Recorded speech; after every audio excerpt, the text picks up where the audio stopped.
স্বাগত জানাচ্ছি বিরতিহীন সংবাদ রাত ৯টায় বাংলাদেশে। আপনাদের সাথে আছে আমি মাহমুদা মৌমিতা এবং আমি গোলাম কিবরিয়া। জানাবো শিরোনামগুলো। সদ্য পদত্যাগী তথ্য প্রতিমন্ত্রী মুরাদ হাসানকে এবার দলীয় পদ থেকে অব্যাহতি, জামালপুর জেলা আওয়ামী লীগের সিদ্ধান্ত।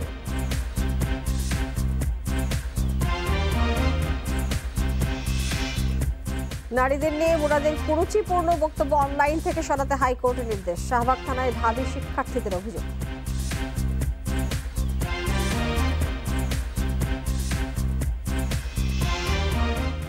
সীমান্ত হত্যা বন্ধে আরও সতর্ক থাকার প্রতিশ্রুতি ভারতের, নৌপথেও যোগাযোগ বাড়ানোর আগ্রহ।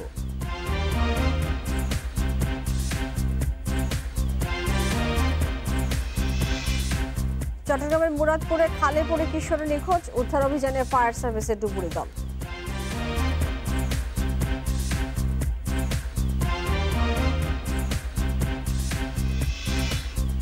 মধ্যপ্রাচ্যের প্লেনের টিকিটের দাম বাড়ায় বিপাকে যাত্রীরা, দ্রুত সমস্যার সমাধানের দাবি আটাবের।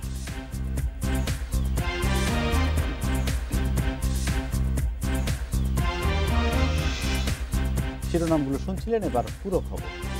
তথ্য প্রতিমন্ত্রী ডক্টর মুরাদ হাসানের পদত্যাগপত্র গ্রহণ করেছে মন্ত্রিসভা পরিষদ। প্রধানমন্ত্রীর নির্দেশ মেনে মঙ্গলবার দুপুরে পদত্যাগপত্র জমা দেন ডক্টর মুরাদ।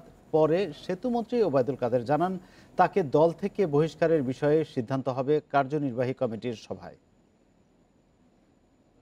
বেফাঁস মন্তব্য ও অশ্লীল ফোনালাপ ভাইরাল হওয়ার পর সমালোচনার মুখে পড়েন ডাক্তার মুরাদ হাসান। সোমবার তার বিষয়ে প্রধানমন্ত্রীকে জানান ওবায়দুল কাদের। মঙ্গলবারের মধ্যে তাকে পদত্যাগের নির্দেশ দেন প্রধানমন্ত্রী। সেই নির্দেশ মেনে ব্যক্তিগত কারণ দেখিয়ে মন্ত্রিপরিষদ বিভাগে পদত্যাগপত্র পাঠান ডাক্তার মুরাদ। তবে সশরীরে সচিবালয়ে যাননি তিনি। পরে সচিবালয়ে এ নিয়ে কথা বলেন ওবায়দুল কাদের। তিনি বলেন, যে কোনো অনিয়মের বিরুদ্ধে শেখ হাসিনার সরকার কঠোর, সেটি আবারও প্রমাণ হয়েছে। মুরাদ হাসানের বিষয়ে দলীয় ও সংসদের সিদ্ধান্ত শিগগিরই জানা যাবে বলে ইঙ্গিত দেন সেতুমন্ত্রী। পরবর্তী ওয়ার্কিং কমিটি মিটিংয়ে আমরা সিদ্ধান্ত নেব দলীয়ভাবে, যেটা আমরা গাজীপুরে মেয়রের ব্যাপারে এবং পার্টির জাহাজ সিটির ব্যাপারে সিদ্ধান্ত নিয়েছি। এই ধরনের সিদ্ধান্ত ওয়ার্কিং কমিটি মিটিং ছাড়া করার কোনো সুযোগ নেই। আমরা পরবর্তী ওয়ার্কিং কমিটি মিটিংয়ে তার বিষয়ে চূড়ান্ত যে সিদ্ধান্ত সেটা করব।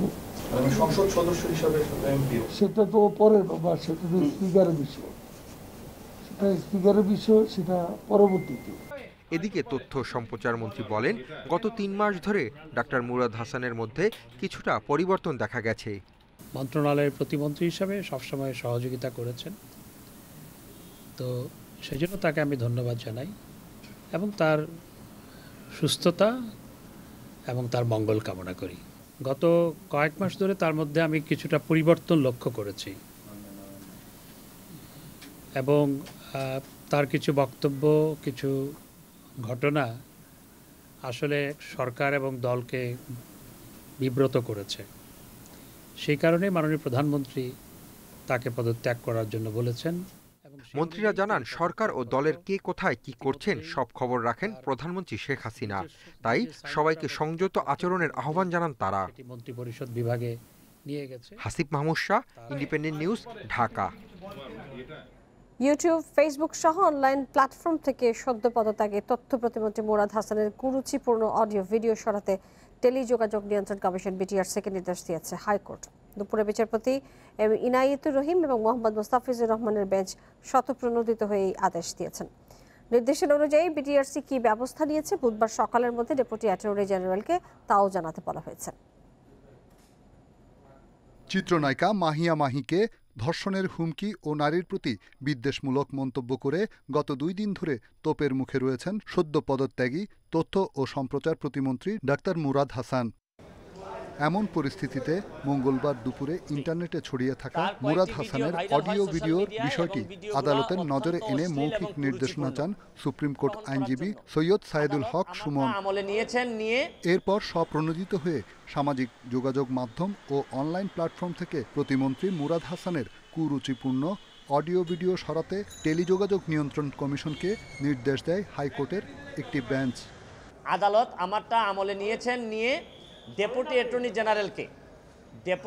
জেনারেলকে বলেছেন বিটিআরসির চেয়ারম্যান সাহেবকে বলতে যে এটা কোর্টের ডিজায়ার যত তাড়াতাড়ি সম্ভব এই ভিডিওগুলো সোশ্যাল মিডিয়া থেকে সরাই দিতে হবে এবং আগামীকালকে সকালে ডিএজি সাহেব যেন কোর্টের মধ্যে জানান যে কি ব্যবস্থা বিটিআরসি নিয়েছে। আদালতের নির্দেশনা মোতাবেক অনলাইন প্ল্যাটফর্ম থেকে প্রতিমন্ত্রী মুরাদ হাসানের কুরুচিপূর্ণ বক্তব্য সরানোর জন্য ফেসবুক ও ইউটিউব কর্তৃপক্ষকে অনুরোধ করা হবে জানিয়েছেন ডাক ও টেলিযোগাযোগ মন্ত্রী। বিটিআরসি তাদেরকে অনুরোধ করতে পারে, কিন্তু সরানোর ক্ষমতা বিটিআরসির নাই। এইসব যারা আছেন তারা যদি সরায় তাহলে সরাতে পারে। বিটিআরসি যদি হাইকোর্ট নির্দেশ দেয় তাহলে সিম্পলি তাদেরকে অনুরোধ করবে সরিয়ে দেওয়ার জন্য। এদিকে অশালীন ও শিষ্টাচার বহির্ভূত বক্তব্যের জন্য মা বোনদের কাছে ক্ষমা চেয়েছেন ডাক্তার মুরাদ হাসান। মঙ্গলবার দুপুরে তার ভেরিফাইড ফেসবুক পেজে একটি পোস্টের মাধ্যমে ক্ষমা চান তিনি। Rishad Huda, independent news, Dhaka. Doctor Murad হাসানের বিরুদ্ধে কেউ অভিযোগ দিলে আইনি ব্যবস্থা নেওয়া হবে বলে জানিয়েছে গোয়েন্দা পুলিশ। রাজধানীর মিন্টু রোডে চিত্রনায়ক ইমনের সাথে আলোচনা শেষে কথা বলেন ডিবির যুগ্ম কমিশনার হারুনুর রশিদ। তিনি জানান, ফেসবুক অ্যাকাউন্ট হ্যাকের আশঙ্কা থেকে গোয়েন্দা কার্যালয়ে আসেন ইমন। পরে এ বিষয়ে কথা বলতে র্যাব সদর দপ্তরে যান তিনি। সম্প্রতি ডাক্তার মুরাদ হাসান এবং চিত্রনায়ক ইমন ও চিত্রনায়িকা মাহিয়া মাহির একটি ফোন আলাপ ফাঁস হয়, যেখানে মুরাদ হাসানকে ইমন ও মাহির সঙ্গে অশ্লীল ভাষায় কথা বলতে শোনা যায়। আসতে হবে, সোমবার এক ভিডিও বার্তায় মাহিয়া মাহি দাবি করেন মুরাদ হাসান ক্ষমতাধর হওয়ায় দুর্ব্যবহার সহ্য করেছেন তিনি। আমি সেদিনও ভীষণ বিব্রত ছিলাম, নিজের আত্মসম্মান বোধ কতটুকু আসলে সেখানে আঘাত লেগেছে সেটা শুধু আমি জানি। এই পরিস্থিতিতে ইমনকে ডিবি কার্যালয়ে ডাকা হয়েছে বলে তথ্য আসে ফেসবুকে। মঙ্গলবার ডিবি কার্যালয়ে বিষয়টি নিয়ে কথা বলেন চিত্রনায়ক ইমন। বলেন, নিজেই দুবার ডিবি কার্যালয়ে গেছেন, তাকে ডাকা হয়নি। সাইবার সিকিউরিটি ও ফেসবুক অ্যাকাউন্টের নিরাপত্তার জন্য সাইবার অ্যান্ড স্পেশাল ক্রাইম বিভাগের দ্বারস্থ হয়েছেন তিনি। আমার ফেসবুক বা এই সময় তো হ্যাক হওয়ার একটা পসিবিলিটি থাকেই আসলে। তো সাইবার ক্রাইমের আমি আগেও এসেছিলাম, আমার আগেও একবার হ্যাক হয়েছিল, তো এই জন্য আসা যে যদি এরকম কিছু হয়। এ সময় কথা বলেন অডিও ক্লিপ নিয়েও। দাবি করেন মন্ত্রীকে বোঝানোর চেষ্টা করেছেন, তার কাছে মাহিকে নিয়ে যাওয়ার প্রশ্নই আসে না। অডিও তিনি ফাঁস করেননি বলেও দাবি করেন। কখনো প্রশ্নই আসে না যে আমি ওকে নিয়ে যাব, বরঞ্চ আমি আর ওকে উনি যেই অবস্থায় ছিলেন আমি ওনার জায়গা থেকে একটু ঠান্ডা করার চেষ্টা করেছি, ম্যানেজ করার চেষ্টা করছি। হ্যাঁ ভাই আসছি, সো এগুলো হয়তো অড লাগতে পারে, বাট আমি আমার জায়গাটা ক্লিয়ার করে ফেলাম। ডিবি জানিয়েছে ইমনকে পর্যাপ্ত নিরাপত্তা দেয়া হবে। নিরাপত্তার শঙ্কা থাকলে মাহিকেও জানানোর পরামর্শ দিয়েছে গোয়েন্দা পুলিশ। তবে মুরাদ হাসানের বিরুদ্ধে এখনো কেউ অভিযোগ দেয়নি। আলোচনা প্রসঙ্গে সে অনেক কথাই বলেছেন, ওই দিনের যে ভিডিও ক্লিপের কথা বলেছেন এবং তার কাছে যে টেলিফোন করেছিল এটা সত্যতা সে স্বীকার করেছেন। যে কোনো অভিযোগ আসলে সে অভিযোগগুলি তদন্ত করি, আমরা খতিয়ে দেখি, যে কারোর বিরুদ্ধে হতে পারে। এদিকে অনলাইন টকশোতে ডাক্তার মুরাদ হাসানকে উস্কানি দেওয়ার অভিযোগে উপস্থাপক নাহিদকে খুঁজছে DB. Masudur Rahman, independent news, Dhaka. বিভিন্ন ইস্যুতে বিতর্কিত মন্তব্য, বেফাঁস কথা বলায় সমালোচনা তৈরি হয় সদ্য পদত্যাগী তথ্য এবং সম্প্রচার প্রতিমন্ত্রী ডক্টর মুরাদ হাসানকে নিয়ে। নারী বিদ্বেষী মন্তব্য করায় নানা মহলের প্রতিবাদের মুখে পড়েন মুরাদ হাসান। পোড়ানো হয় তার কুশপুত্তলিকাও। সামাজিক যোগাযোগ মাধ্যম সহ নানা অঙ্গনে প্রতিবাদের নামে নানান সংগঠন।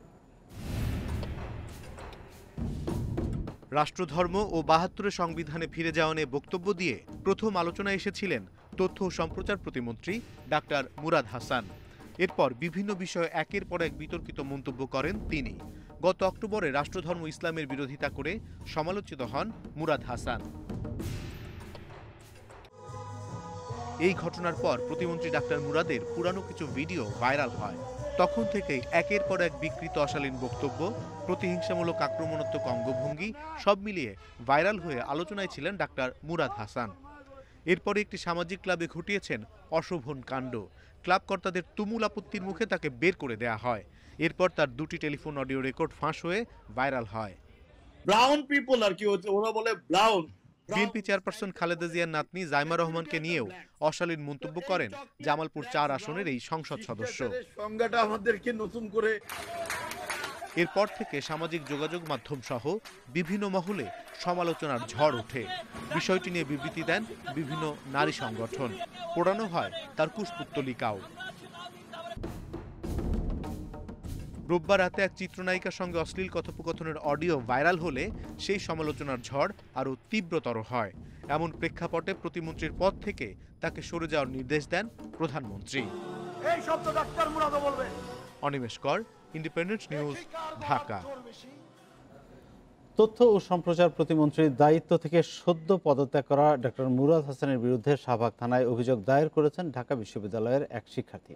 মঙ্গলবার রাতে শাহবাগ থানার ওসি মওদুদ হাওলাদার বিষয়টি নিশ্চিত করেন। তিনি বলেন, সন্ধ্যায় ঢাকা বিশ্ববিদ্যালয়ের শিক্ষার্থী জুলিয়াস সিজার তালুকদার বিশ্ববিদ্যালয়ের শিক্ষার্থীদের পক্ষে মুরাদ হাসানের বিরুদ্ধে থানায় একটি অভিযোগ দিয়েছেন।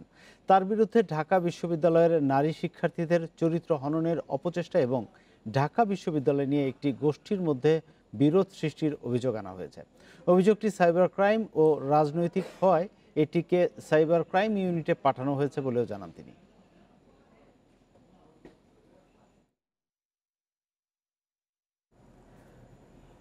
জামালপুর জেলা আওয়ামী লীগের স্বাস্থ্য এবং জনসংখ্যা বিষয়ক সম্পাদক এবং সাধারণ সদস্য পদ থেকে বহিষ্কারের সুপারিশ করেছে আওয়ামী লীগ।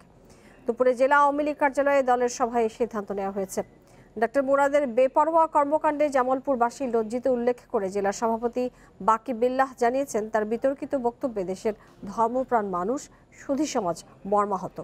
প্রধানমন্ত্রী সঠিক সময়ে সিদ্ধান্ত নেয় জামালপুরবাসী তার কাছে কৃতজ্ঞতা জানিয়েছে। এর আগে তথ্য এবং সম্প্রচার প্রতিমন্ত্রীর পদ থেকে ডক্টর মুরাদ হাসানের পদত্যাগের খবরে জামালপুরের সরিষা বাড়িতে আনন্দ মিছিল করে আওয়ামী লীগ এবং অঙ্গ সংগঠনের নেতাকর্মীরা। এ সময় বিক্ষুব্ধ নেতাকর্মীরা মুরাদ হাসানের কুশপুত্তলিকা দাহ করে।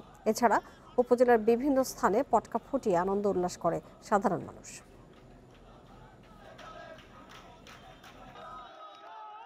ব্যক্তিগত আচরণের দ্বারা আওয়ামী লীগের সাংগঠনিক শৃঙ্খলা, দলীয় ভাবমূর্তি, গণপ্রজাতন্ত্রী বাংলাদেশ সরকারের মাননীয় প্রধানমন্ত্রী শেখ হাসিনার নেতৃত্বাধীন সরকারকে অস্বস্তিকর অবস্থায় নিপতিত করবার কারণে তাকে জামালপুর জেলা আওয়ামী লীগের স্বাস্থ্য জনসংখ্যা বিষয়ক সম্পাদকের দায়িত্ব থেকে সর্বসম্মতিক্রমে জেলা আওয়ামী লীগের জরুরি সভায় অব্যাহতি দেওয়ার সিদ্ধান্ত গৃহীত হয়েছে। বঙ্গোপসাগরে অবস্থানরত লঘুচাপটি ক্রমশ দুর্বল হয়ে পড়েছে। তবে এর প্রভাবে সকালে রাজধানী সহ সারা দেশে গুঁড়ি গুঁড়ি বৃষ্টি হয়। দুপুরের পর থেকে ঢাকায় বৃষ্টির সম্ভাবনা কেটে গেছে বলে জানিয়েছেন আবহাওয়াবিদরা। আবহাওয়া অফিস বলছে, ভোর 6টা পর্যন্ত 24 ঘন্টায় সর্বোচ্চ বৃষ্টিপাত রেকর্ড করা হয়েছে কুমিল্লায় 124 মিলিমিটার, আর এ সময় ঢাকার বৃষ্টিপাত রেকর্ড করা হয়েছে 104 মিলিমিটার। আবহাওয়া অফিসের তথ্যানুসারে মাসের শেষ দিকে উত্তরাঞ্চলে একাধিক শৈত্যপ্রবাহের আশঙ্কা রয়েছে। এদিকে সকাল থেকে গুঁড়ি গুঁড়ি বৃষ্টি হয় বিপাকে পড়েন অফিসগামীরা। বাড়তি ভাড়ায় সিএনজি রিকশায় চলাচল করতে হচ্ছে বলেও অভিযোগ করেন অনেকে।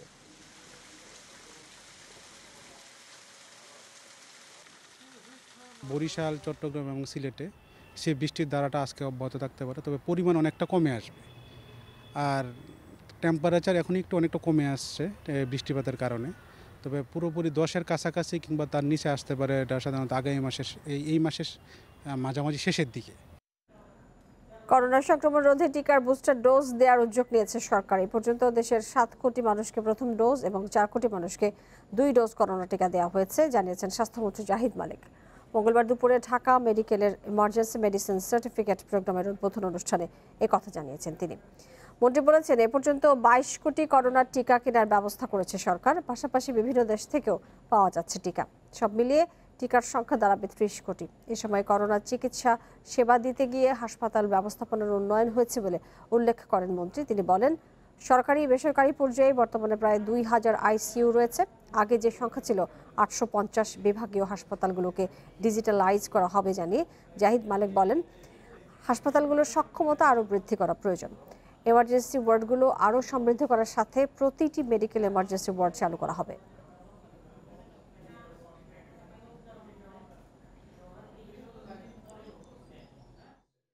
আমরা এখন ভ্যাকসিন ক্রয় করেছি 22 কোটি ভ্যাকসিন বাংলাদেশে, এবং বিভিন্ন দেশ থেকে যে দিয়েছে, WHO যে দিয়েছে, সেগুলি সব মিললে প্রায় 30 কোটি ভ্যাকসিন। আমাদের অত প্রয়োজনও নাই, আমাদের অত লাগবেও না। আমাদের 12-13 কোটি লোককে ভ্যাকসিন দিলেই আমাদের দেশ হয়ে যাবে। মাননীয় প্রধানমন্ত্রীর অনুমোদন ক্রমে আমরা বুস্টার ডোজ দেওয়ারও ব্যবস্থা করেছি। করোনার নতুন ধরন অমিক্রন বিশ্বের বিভিন্ন দেশে দ্রুত ছড়িয়ে পড়লেও দেশের মানুষের মধ্যে নেই কোনো সতর্কতা। গণপরিবহন, বাজার সহ প্রায় সব জায়গায় মাস্ক না পরেই চলাফেরা করেছেন অনেকে। স্বাস্থ্যবিধি মানা না হলে দেশে অমিক্রন অতি দ্রুত ছড়িয়ে পড়তে পারে বলে সতর্ক করেছেন বিশেষজ্ঞরা। দক্ষিণ আফ্রিকায় শনাক্ত হওয়া করোনার ধরন ওমিক্রনের সংক্রমণ ছড়িয়েছে পার্শ্ববর্তী ভারত সহ 40টিরও বেশি দেশে। সতর্কতার অংশ হিসেবে 15 দফা নির্দেশনা জারি করেছে স্বাস্থ্য অধিদপ্তর। দ্রুত ছড়িয়ে পড়তে সক্ষম ভাইরাসটির বিষয়ে স্বাস্থ্য অধিদপ্তরের নির্দেশনায় গণপরিবহনে স্বাস্থ্যবিধি নিশ্চিত, জনসমাবেশ নিরুৎসাহিত করা এবং ঘরের বাইরে মাস্ক পরার কথা বলা হয়েছে। তবে এর বাস্তবায়ন দেখা যায়নি যানবাহন, বাজার বা রাস্তাঘাটে। সব জায়গাতেই উপেক্ষিত স্বাস্থ্যবিধি। বিশেষজ্ঞরা বলছেন, করোনা ভাইরাসের নতুন এই ধরনটি দ্রুত সংক্রমিত হয়, তাই মানুষের মাঝে স্বাস্থ্যবিধি মানার অনীহা বিপদ ডেকে আনতে পারে। এটা দ্রুত সংক্রমণশীল। এখন পর্যন্ত কেউ কিন্তু মারা যায় নাই, দ্রুত ছড়ায়, যে কোনো কেউ ছড়াতে, এবং একজন ব্যক্তি আক্রান্ত হলে তাকেও আবার ছড়াতে পারে। ইভেন যে ভ্যাকসিন নিচ্ছে তাদের কিন্তু ছড়াতে পারে।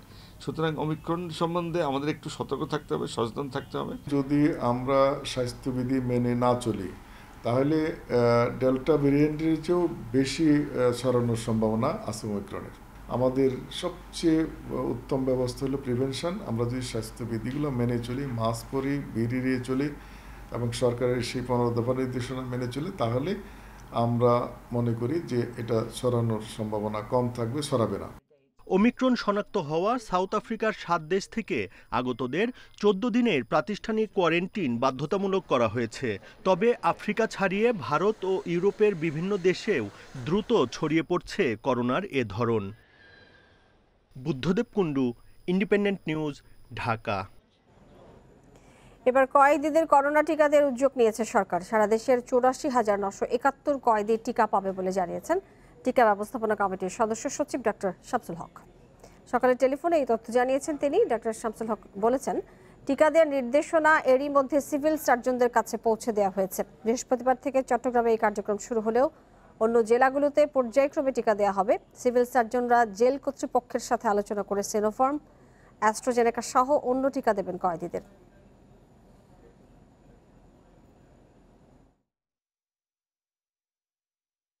মাননীয় মন্ত্রী মহোদয়ের নির্দেশনা অনুযায়ী আমরা সারা বাংলাদেশের সকল জেলখানায় সকল কয়েদিদের, হাজতি আসামি যারা আছে তাদের জন্য টিকা প্রদানের ব্যবস্থা করা হয়েছে এবং তাদেরকেও টিকার আওতায় আনা হচ্ছে। এই জন্য প্রত্যেকটা জেলায় সিভিল সার্জন মহোদয়দের নির্দেশনা দেওয়া হয়েছে জেল কর্তৃপক্ষের সাথে আলোচনা করে প্রত্যেক জেলায় কয়েদিদের এই টিকা দেওয়া। স্বাধীনতার সুবর্ণ জয়ন্তী উপলক্ষে হাতিরঝিলে 7ম দিনের মতো চলছে বর্ণিল আয়োজন। অঞ্চলভিত্তিক পরিবেশনায় আজ হচ্ছে ঢাকা ও ময়মনসিংহের বিভাগের অনুষ্ঠান। এ বিষয়ে আরও জানাতে রাজধানীর হাতিরঝিল থেকে আমাদের সঙ্গে যুক্ত আছেন সহকর্মী সুলতানা জাহান মিতু। সরাসরি যাচ্ছি সেখানে। মিতু, এই মুহূর্তে কি অনুষ্ঠান চলছে আমাদেরকে জানান।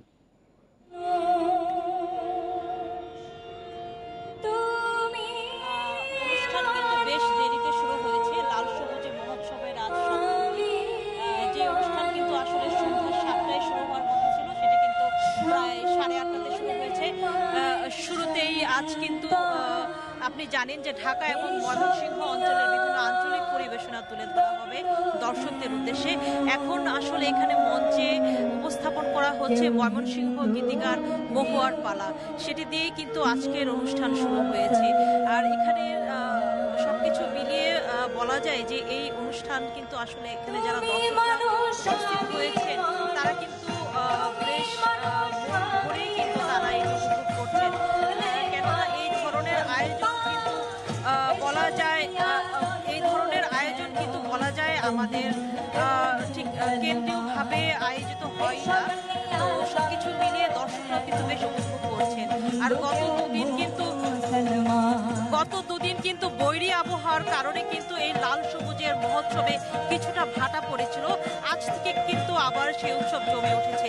আর এই হাতিরঝিল অ্যাম্ফি থিয়েটারে কিন্তু আজ দর্শকের উপস্থিতি কানায় কানায় পূর্ণ না হলেও উপস্থিতি কিন্তু কিন্তু আসলে একেবারেই মন্দ না।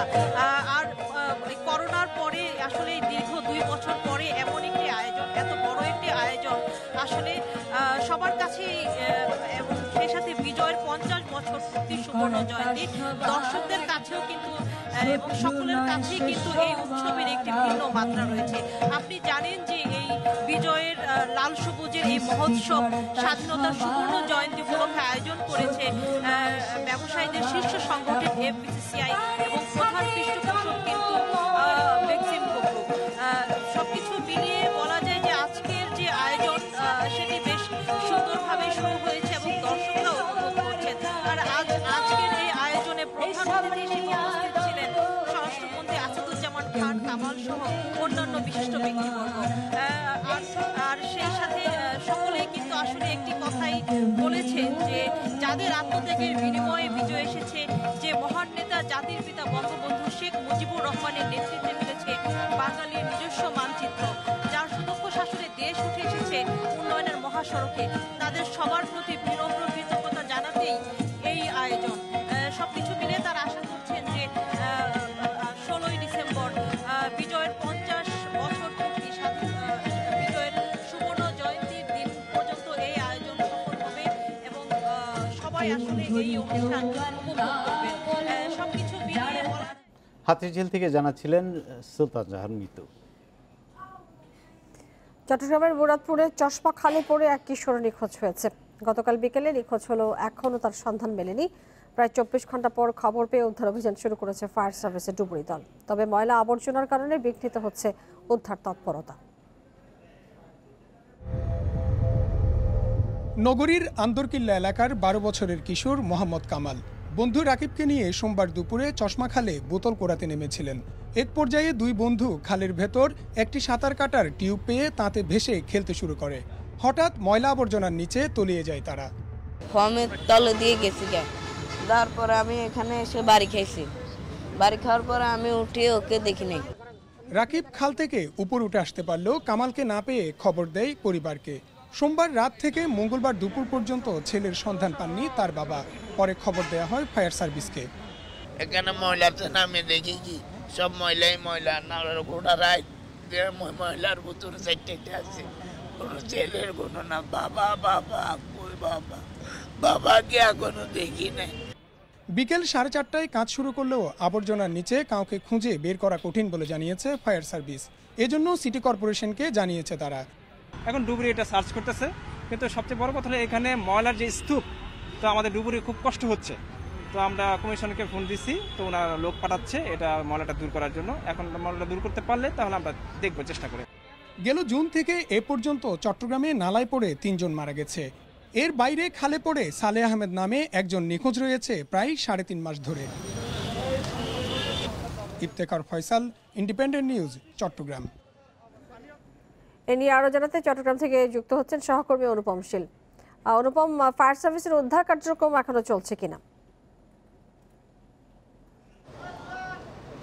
হ্যাঁ, 5 ঘন্টা ধরে আসলে এই উদ্ধার কার্যক্রম চলছে এবং এখনো পর্যন্ত কিন্তু আমরা প্রাথমিকভাবে যে ময়লা অপসারণের যে কাজ সেটিই কিন্তু এখনো শেষ করা যায়নি। অর্থাৎ পুরো জায়গাটিতে এত ময়লা এখানে জমে আছে, এটা কয়েক টন হবে ইতোমধ্যে সরানো হয়েছে এবং যে স্পটটিতে এই ঘটনাটি ঘটেছে তার পাশেই কিন্তু একটি পার্শ্ব খাল, অর্থাৎ এই মূল চশমা খাল থেকে একটি পার্শ্ব খাল সড়কের নিচ দিয়ে অর্থাৎ চলে গেছে এবং সেই কারণে এর ভেতর থেকে এই ময়লাগুলো বের করে নিয়ে আসা বেশ চ্যালেঞ্জিং এবং এই জন্য মূল যে উদ্ধার কার্যক্রম অর্থাৎ ডুবুরি এনে নিচে দেখা সেটি এখন এই মুহূর্তে শুরু করা যায়নি। তবে ধারণা করা হচ্ছে যে এখন সময় যত গড়াচ্ছে তত আসলে এই ছেলেটিকে অর্থাৎ কামালকে ঠিক এখনো পর্যন্ত ইতিমধ্যে প্রায় 12-24 ঘন্টার বেশি সময় পার হয়ে গিয়েছে, তার কি অবস্থা সেটি নিয়ে আসলে নানা মুখে আশঙ্কা ইতিমধ্যে তৈরি হয়েছে।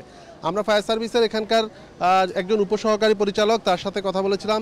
তিনি বলছেন যে তারা প্রথমে এই ময়লাগুলো সরানোর এখন চেষ্টা করছেন এবং এভাবে তারা অন্তত রাত 11টা পর্যন্ত এই স্পটটির ময়লাগুলোই সরানোর চেষ্টা করবেন। যদি 11টার মধ্যে এগুলো শেষ না হয় তাহলে হয়তো আজকের দিনের জন্য এটি বন্ধ হতে পারে। তবে আরেকটি বিষয় যে এর আগে আমরা গত 3.5 মাস আগে ঠিক যেই সালেহ আহমদ নামে একজনকে ঠিক এই খালটিতে আর একটু সামনে একই প্রক্রিয়ায় ডুবে যেতে দেখেছিলাম, তার কিন্তু এখনো পর্যন্ত কোনো হদিশ পাওয়া যায়নি।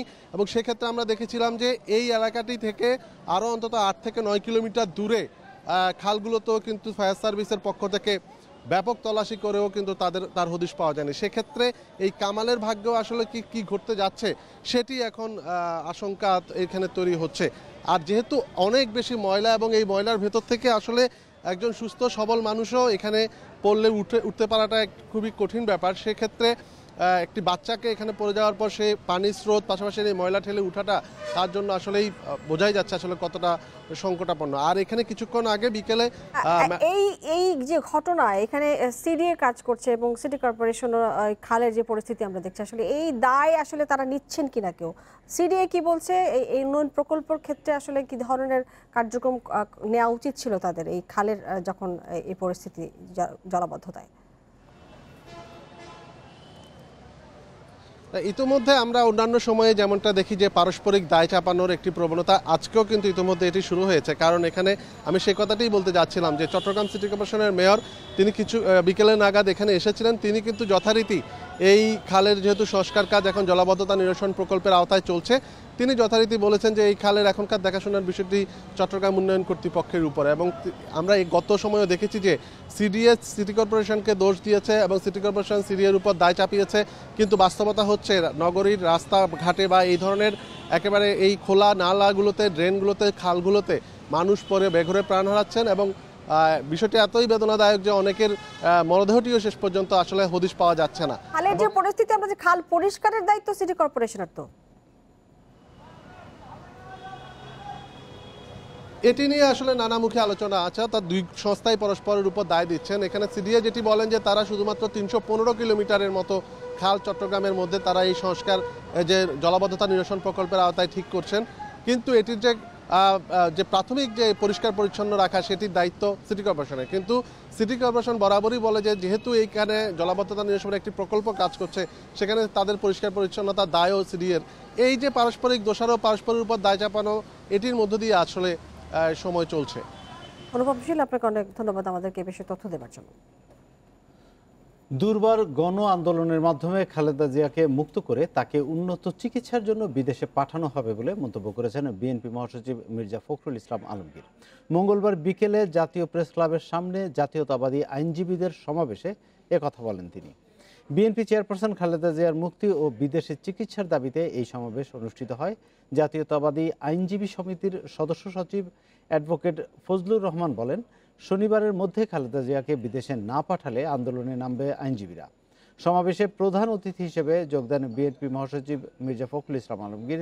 তিনি বলেন, গুরুতর অসুস্থ বিএনপি প্রধানের জীবন বাঁচাতে হলে তাকে দ্রুত বিদেশে পাঠিয়ে চিকিৎসা করতে হবে। প্রচলিত আইনেই খালেদা জিয়ার বিদেশে গিয়ে চিকিৎসা নেওয়ার সুযোগ আছে বলেও মন্তব্য করেন মির্জা ফখরুল। সরকার না পাঠালে আন্দোলনের মাধ্যমে খালেদা জিয়াকে মুক্ত করে বিদেশে পাঠানো হবে বলেন তিনি। সমস্ত বাংলাদেশের গণতন্ত্রকামী মানুষকে সঙ্গে নিয়ে, গণতন্ত্রকামী শক্তিগুলোকে সঙ্গে নিয়ে আমরা দুর্বার গণ আন্দোলনের মধ্য দিয়ে দেশকে এবং খালেদাকে মুক্ত করব এবং তাকে বিদেশে উন্নত চিকিৎসার জন্য পাঠাতে সক্ষম হব। বন্ধুগণ, সীমান্ত হত্যা বন্ধে আরও সতর্ক থাকার প্রতিশ্রুতি দিয়েছে ভারত। রাজধানীর ফরেন সার্ভিস একাডেমিতে দুদেশের পররাষ্ট্র সচিবের বৈঠক শেষে এই প্রতিশ্রুতি দিয়েছেন হর্ষবর্ধন শ্রীংলা। পররাষ্ট্রমন্ত্রী এবং সেতুমন্ত্রীর সঙ্গেও বৈঠক করেছেন তিনি। এ সময় শ্রীংলা জানিয়েছেন, সড়ক রেলের পাশাপাশি নৌপথেও দুদেশের মধ্যে যোগাযোগ বাড়াতে আগ্রহী ভারত।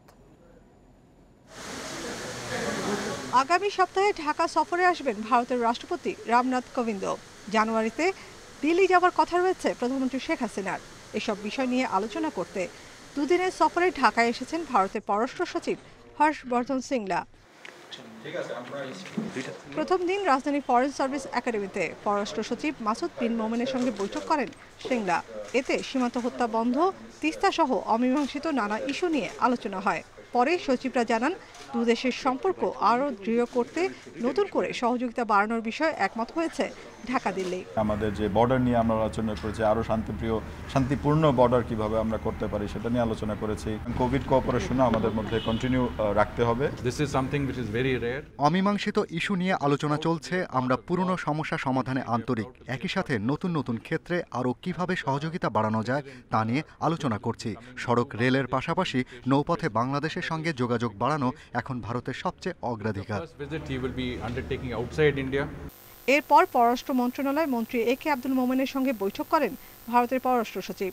এ সময় দুদেশের মধ্যে নিরাপত্তা, সীমান্ত ব্যবস্থাপনা, পানি সম্পদ, বাণিজ্য, পরিবহন সহ কানেক্টিভিটি ইস্যুতে আলোচনা হয়। বর্ডার ইস্যু তারা নিজেরাই বলেছেন যে তারা এইগুলোর উপর আরও সতর্ক দৃষ্টি রাখবেন এবং একটা ফর্মুলা দিয়েছেন যাতে এই ঝামেলা না হয়। ছোটোখাটো ঝামেলাগুলো খাওয়া হয়, পানির সম্পর্কেও আলাপ হয়েছে, সবগুলো আমরা সমাধান করব। এছাড়া সচিবালয় আওয়ামী লীগ সাধারণ সম্পাদক ও সেতুমন্ত্রী ওবায়দুল কাদেরের সঙ্গে দেখা করেন হর্ষবর্ধন শ্রিংলা।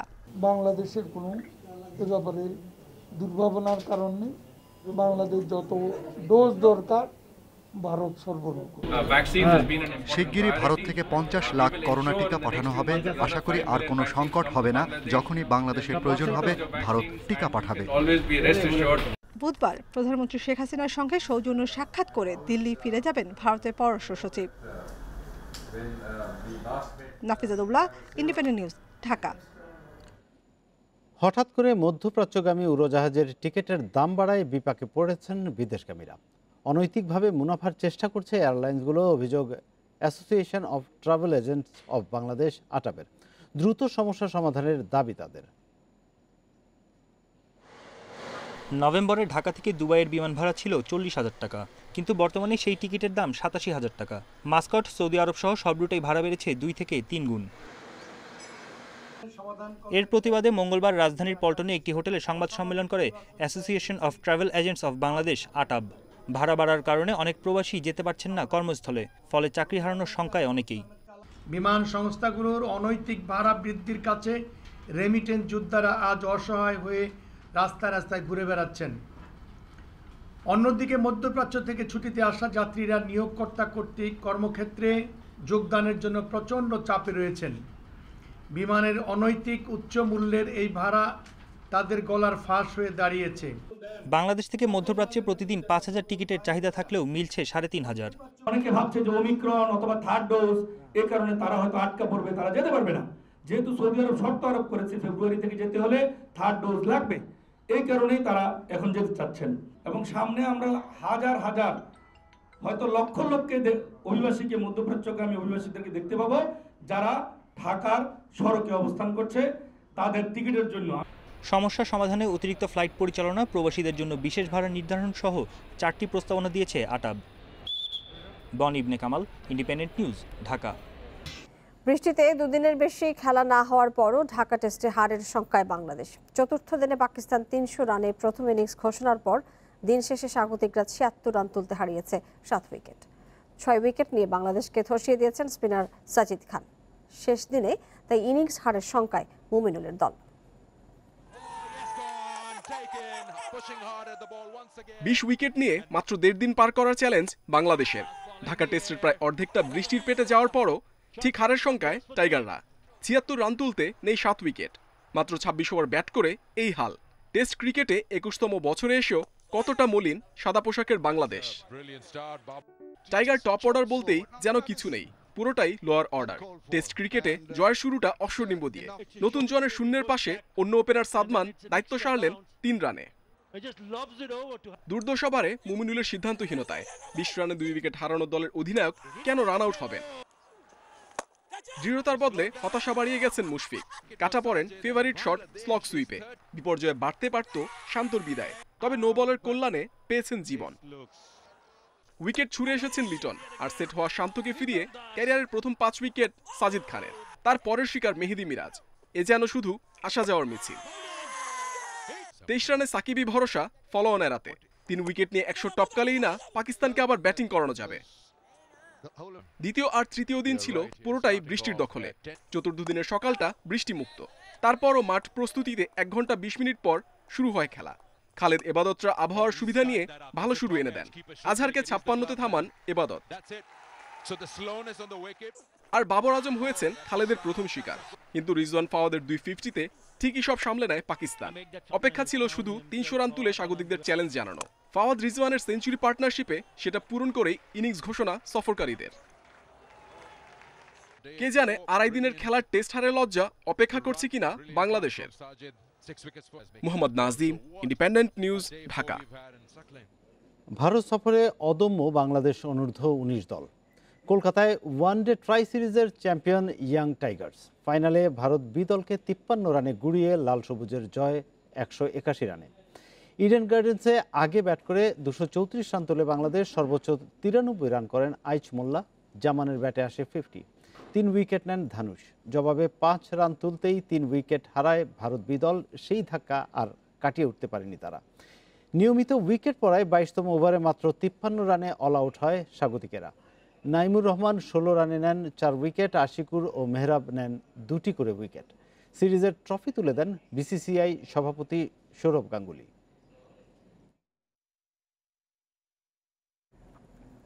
চ্যাম্পিয়ন্স লিগে গ্রুপ বিতে বাঁচা মরা লড়াই এসি মিলান এবং অ্যাটলেটিকো মাদ্রিদের সামনে।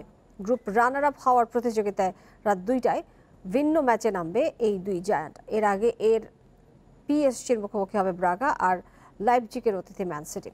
গ্রুপটিতে শীর্ষস্থানের লড়াইয়ে নামবে রিয়াল মাদ্রিদ এবং ইন্টার মিলান। চ্যাম্পিয়ন্স লিগের গ্রুপ অফ ডেথের লড়াইটা জমেছে আতলেতিকোর মাঠে এসি মিলানের জয়ে, অন্যদিকে লিভারপুলের কাছে পোর্তোর হারে। ক্লপের দল শেষ 16 টিকিট নিশ্চিত করেছে আগেই, ফলে গ্রুপ রানার আপ হওয়ার দৌড়ে বাকি 3 দলের ডু অর ডাই ম্যাচ। শেষ ম্যাচে এসি মিলানের সামনে কঠিন চ্যালেঞ্জ লিভারপুল। লিগে টিকে থাকতে ঘরের মাঠে জয় ভিন্ন কোনো পথ খোলা নেই রজনেরিদের।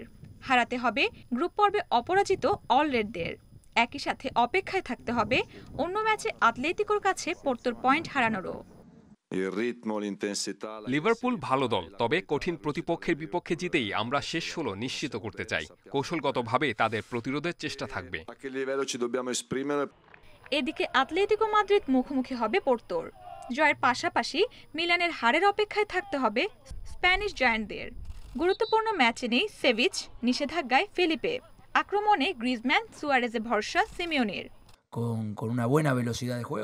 পয়েন্ট তালিকায় এগিয়ে থাকায় অবশ্যই পোর্তো আমাদের তুলনায় ফেভারিট। জিততে হলে সেরাটা দিতে হবে। কঠিন ম্যাচ হতে যাচ্ছে। এই গ্রুপে পিএসজির অতিথি club Braga. Group runner up নিশ্চিত হওয়ায় বিশ্রামে থাকবেন মেসি। ইনজুরিতে নেই নেইমার, রামোস। তাই ডিমারিয়া, ইকার্দি ও এমবাপেকেই দেখা যাবে আক্রমণ ভাগে। আরেক ম্যাচে গ্রুপ শীর্ষ ম্যানচেস্টার সিটি চ্যালেঞ্জ নেবে জার্মান ক্লাব লাইপজিগের। প্রথম লেগে 6-3 গোলের জয় সিটিজেনদের বড় অনুপ্রেরণা। শেষ ম্যাচে জয় দিয়ে গ্রুপ পর্ব ইতি টানার লক্ষ্য গার্দিওলার দলের।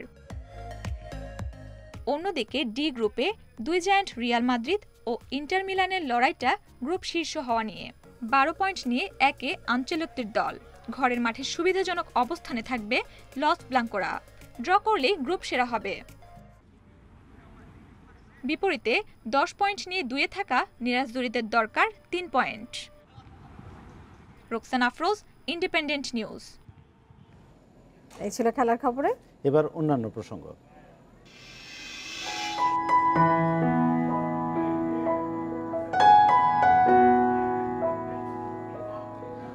শতবর্ষী হয়েও মনের তারুণ্যে নিজেকে এগিয়ে নিয়ে গেছেন ভারতের কেরালার কুট্টিয়াম্মা। 104 বছর বয়সেও তিনি শিখেছেন পড়াশোনা। অল্প বয়সে বিয়ে ও সংসার সামলাতে গিয়ে থমকে গিয়েছিল তার পড়াশোনা শেখার স্বপ্ন।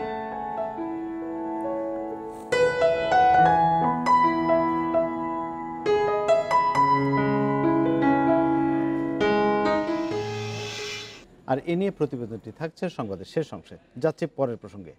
নোয়াখালীতে ট্রাক চাপায় এক বিশ্ববিদ্যালয়ের শিক্ষার্থী নিহত হয়েছে। এ ঘটনায় ক্ষুব্ধ শিক্ষার্থীরা সড়ক অবরোধ করে বিক্ষোভ করেছে। প্রত্যক্ষদর্শীরা জানায় মঙ্গলবার দুপুরে সোনাপুরে সিএনজি থেকে নামতে গিয়ে ট্রাক চাপায় আহত হন অজয়। পরে তাকে নোয়াখালী জেনারেল হাসপাতালে নিলে চিকিৎসক মৃত ঘোষণা করেন। পুলিশ জানায় পলাতক ট্রাক চালককে আটকের চেষ্টা চলছে। নিহতের মরদেহ ময়না তদন্তের জন্য হাসপাতালের মর্গে পাঠানো হয়েছে। দুর্ঘটনার প্রতিবাদে সোনাপুর ও মাইজদি সড়ক অবরোধ করে বিচার চান শিক্ষার্থীরা।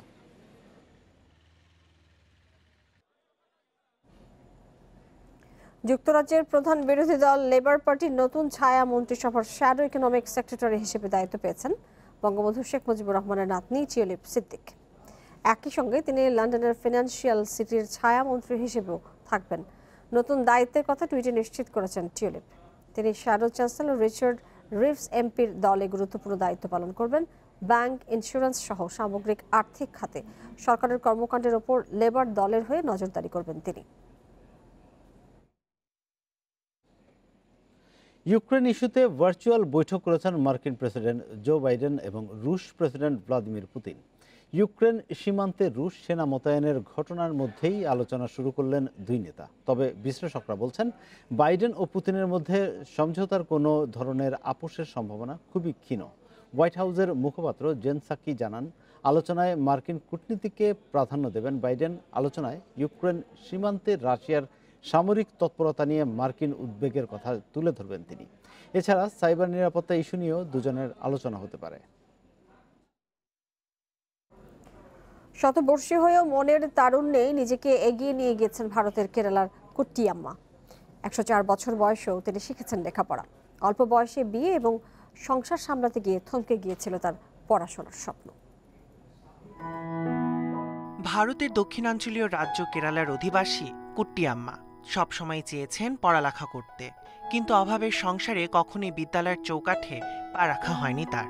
এরপর অল্প বয়সেই বিয়ে করে জড়িয়ে পড়েন সংসারে বেড়াজালে। ফলে অধরায় থেকে যায় তার পড়ালেখার স্বপ্ন। আমাকে সংসারের অনেক কাজ করতে হতো, আমি কোথাও যাওয়ার সময়টুকু পেতাম না, সেখানে পড়ালেখা করার চিন্তা করাও যায় না। আমি সব সময় পড়ালেখা শিখে একজন শিক্ষক হতে চেয়েছি। 104 বছর বয়স পর্যন্ত বেঁচে থাকাই যেখানে বিরল, সেখানে এ বয়সে লেখাপড়া শুরু করেছেন কুট্টিয়াম্মা। পূরণ করেছেন নিজের মধ্যে লালিত করার স্বপ্নকে। নিজের স্বপ্ন পূরণের সাথে এটিও বুঝিয়েছেন চাইলেই জীবনের যে কোনো বয়সে পড়াশোনা শেখা যায়। শিক্ষক হওয়ার স্বপ্ন পূরণ না হলেও তার পড়ালেখা শেখার স্বপ্ন পূরণ করে কেরালার রাজ্য সরকার আয়োজিত সাক্ষরতা কর্মসূচি। আমার পড়াশোনা করার আগ্রহ দেখে শিক্ষকেরা আমাকে বই দিয়ে উৎসাহ দিতে শুরু করে।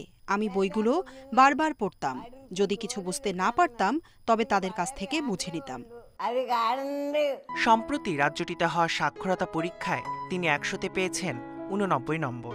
জীবনের এই শেষ বয়সে এসে তার ইচ্ছা আরও কিছুদিন বেঁচে থাকার। নিজের শিক্ষক হওয়ার স্বপ্ন পূরণ না হলেও নাতি নাতনিদের সাফল্য দেখে যেতে চান কুট্টিয়াম্মা। Tahmid Abrar, independent news. এই ছিল বিরতির সংবাদ রাত 9টায় বাংলাদেশে। সাথে থাকার জন্য ধন্যবাদ।